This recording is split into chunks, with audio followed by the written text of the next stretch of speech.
Good morning, people. It's 6:31 a.m. Today is Monday, the 29th January. I don't want to go to work today, but there's too much to do, so I'm going to work today. Friday, my doctor let me know that I have strep throat and type A flu, so that's cool. I don't think I have it near as bad as some of the guys at my shop. Some of them, man, Friday morning I had 2 guys at the shop. Everybody else was sick. And I talked to some of these guys on the phone, and they're like, they sounded like they were an inch away from death. So I either don't have what they had, or I don't have it as bad, or it hasn't gotten that bad for me yet. So we'll see. But I don't feel good. I don't feel like, hey, it's Monday, let's go to the shop, let's get some stuff done. I'm like, no, I'm going to drag myself to the shop, get through pod meeting, hopefully get everybody lined out, and then if I can sneak away, I'm going to sneak away. So we'll see. But so kind of a huge vlog update.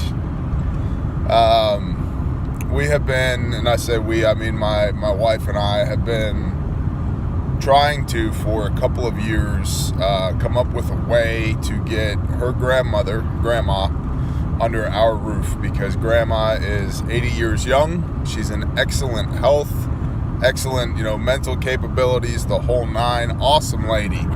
But she's 80 years old and she lives alone. So it's, she needs somebody, if for nothing more than, emotional and spiritual health, just to have somebody around, right?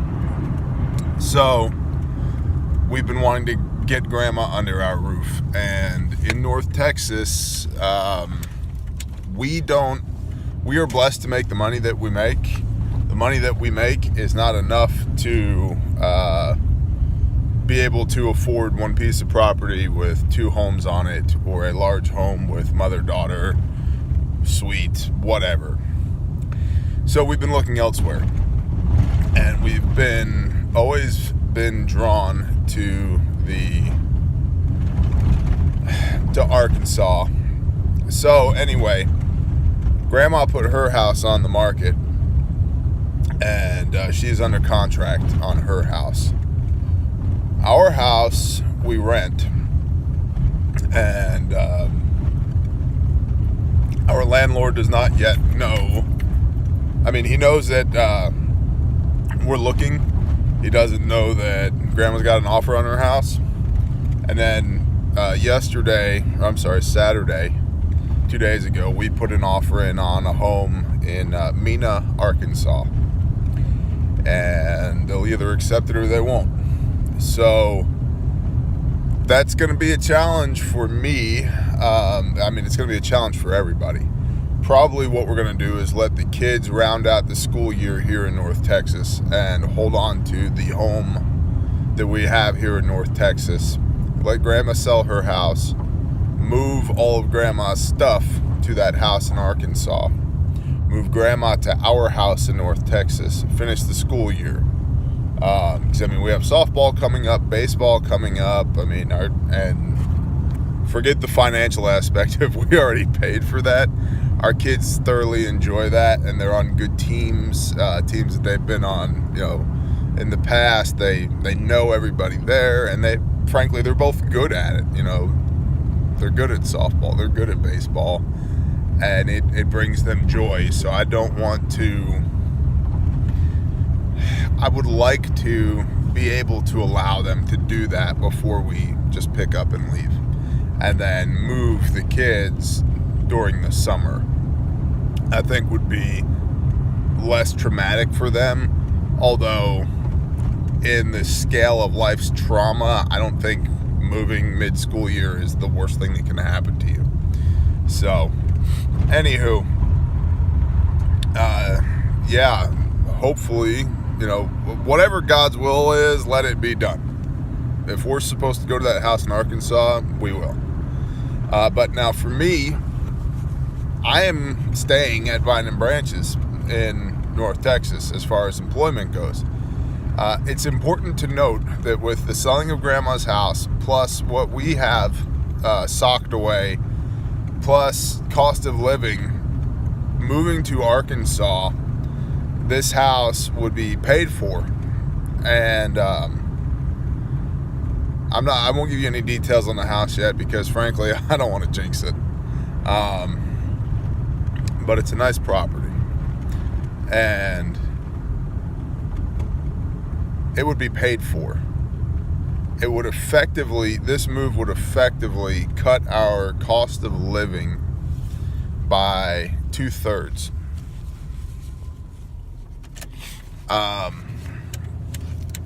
Which is huge. Really big. So that means that if I wanted to work in Arkansas for a lower wage than a North Texas wage, I could, because our cost of living would be considerably lower. But there's a couple benefits to me staying here. Number one is it allows me to keep my word to my friend and brother in Christ that I told him I would help him grow this business, and I intend to do that. That's number one. And that's the hard part, is that. Number two, the enormous gulf between what I'll be earning and what it will take to live, to support, pay, not rent, but pay bills, buy groceries, make sure the kids have clothes, blah, blah, blah, all that stuff. The difference between the amount of money that will require and the amount of money that I'll be making is considerable. And that allows us to build some cushion. It will allow us to invest in Harmony's side business. I think she will continue to work contract for Vine and Branches, doing design work and consults as needed. I don't know about the consults, but probably the design work, because there's no one like her. She's amazing. But we can pour some money into her doing her design business there in Arkansas, and she's already started building some contacts there for a revenue stream that when she'll be at home with the kids and grandma, but in her ample free time, if she needs to design something for somebody, she can. And we've invested already in a absolutely amazing computer for her rendering, and we need to get the software and blah blah blah blah blah. But for me, I realize I'm babbling. For me, it will allow me to stay with Vine and Branches and fulfill my word to my friend that I will help him grow his business. It allows me to earn considerably more than I need to earn, which is a big deal. And the last thing is, what these people down here throw away off of job sites is insanity. Now, the property that we're going to needs a little work. Hopefully, God willing, right? The property we have an offer on needs a little work. And that's okay. But it also needs some materials to perform that work. I have, because of the nature of my job, access to literally thousands of dollars a week worth of material that is normally just thrown into dumpsters or onto trucks and taken to the local landfill because of the nature of building in the North Dallas area. And I don't often take the things that I could take because I don't have room for them.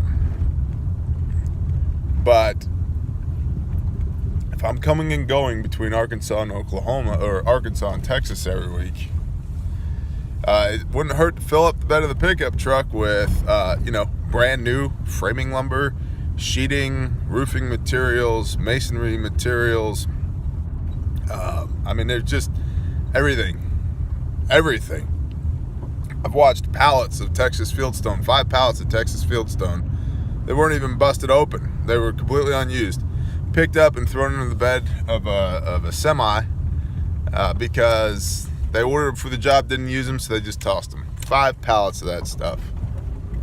Breaks my heart to see stuff like that. Perfectly good framing material, and I don't mean like 1 or 2 studs. I mean half a flatbed load just picked up and thrown into the dumpster. It's disgusting. It's completely wasteful. It's an absolutely terrible use of resources. It's highly materialistic, highly, it's just profit driven, and I get it.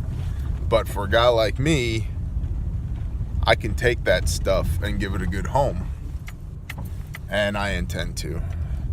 The biggest challenge for me really though is going to be the fact that I'm going to be working on the road 4 or 5 days a week away from my family, and I'm really trying to not think about the fact that when I get done at the end of the day, I'm not going to see my kids and my wife. And I quit working on the road several years ago for that fact, because I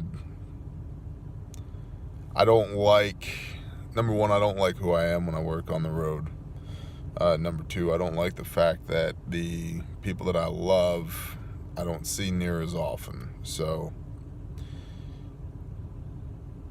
it is what it is. I think that I have a better structure around me now in North Texas to keep the beast at bay as far as working on the road. And I also think that this is just for a time, so I'll let you guys know what happens. I'll talk to you later.